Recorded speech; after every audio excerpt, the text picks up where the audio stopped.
know. So we've chosen to stick more to the movie universe, but what we loved so much about the book is the way it tells the story. You get a picture of this entire war, this period in history, through the eyes of many different people all around it. So we've gone for a similar thing with the game.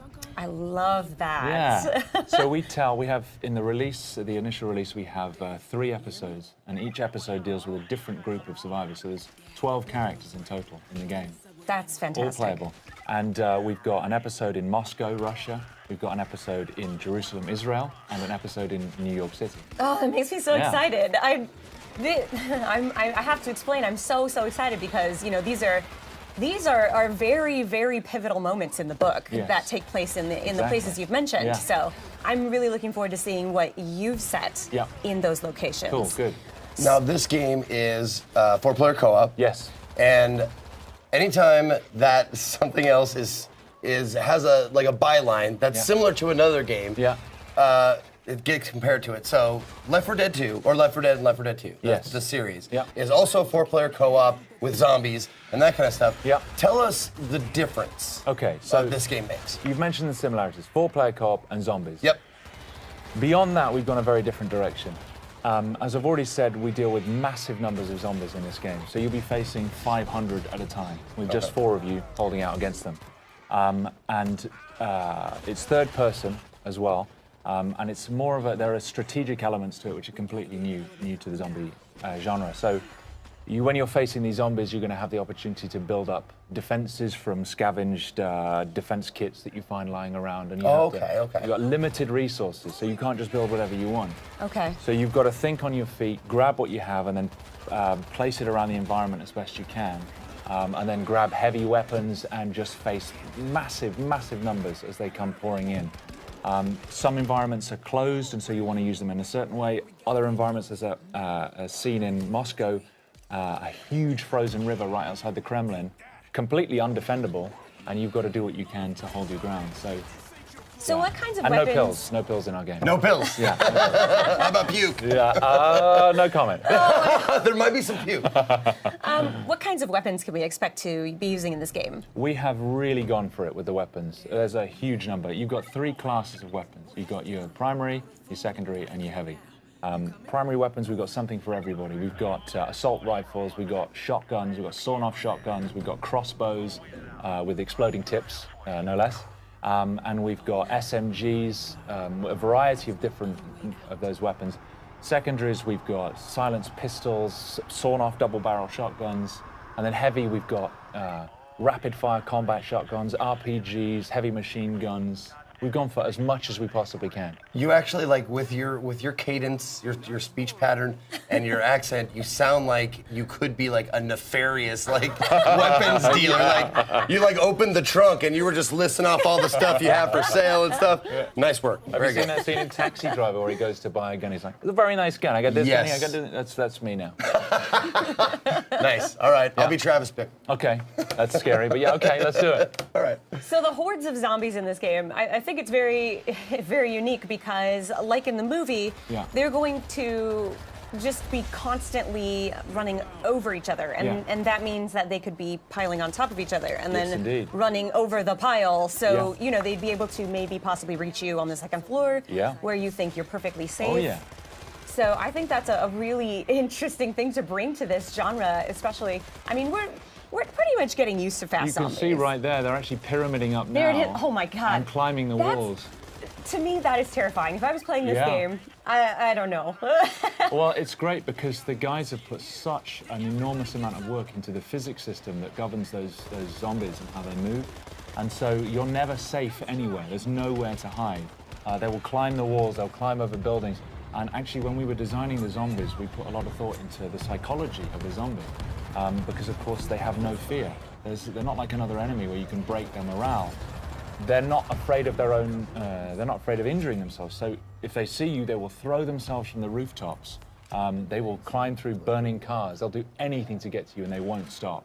No, that's one of the awesome things that we're talking about before we got on stage here was the zombie AI and how they work and stuff like that.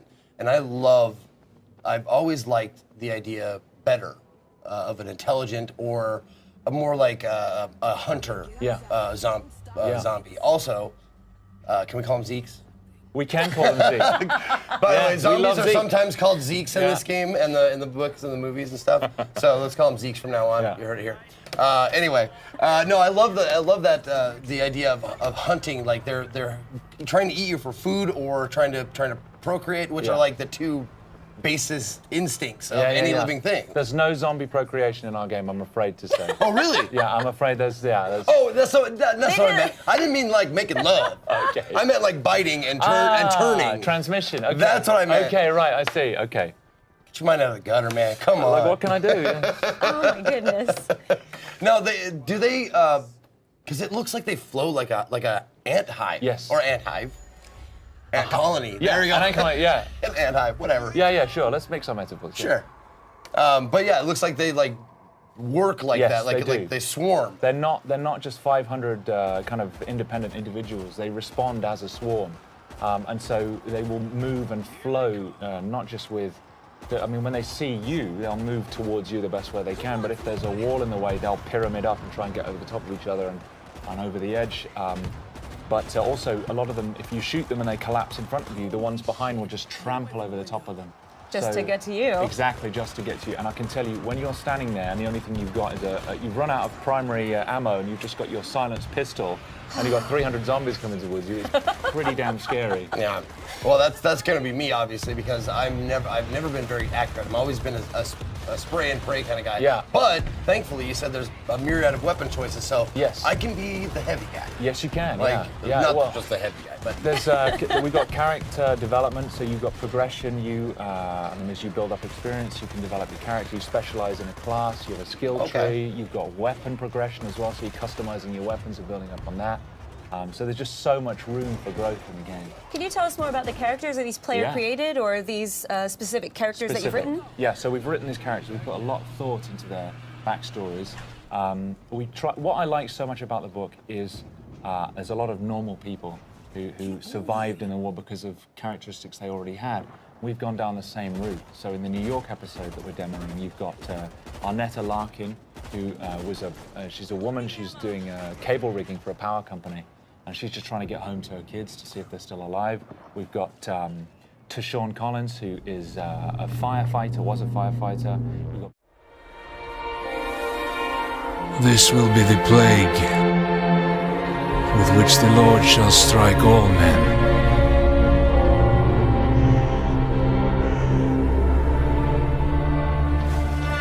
We are all that's left of a city beyond redemption, fulfilling our sacred duty to free the souls of the damned. Good to go up here! Mindset. That should hold. Father, forgive us. We shed this blood in the name of mercy.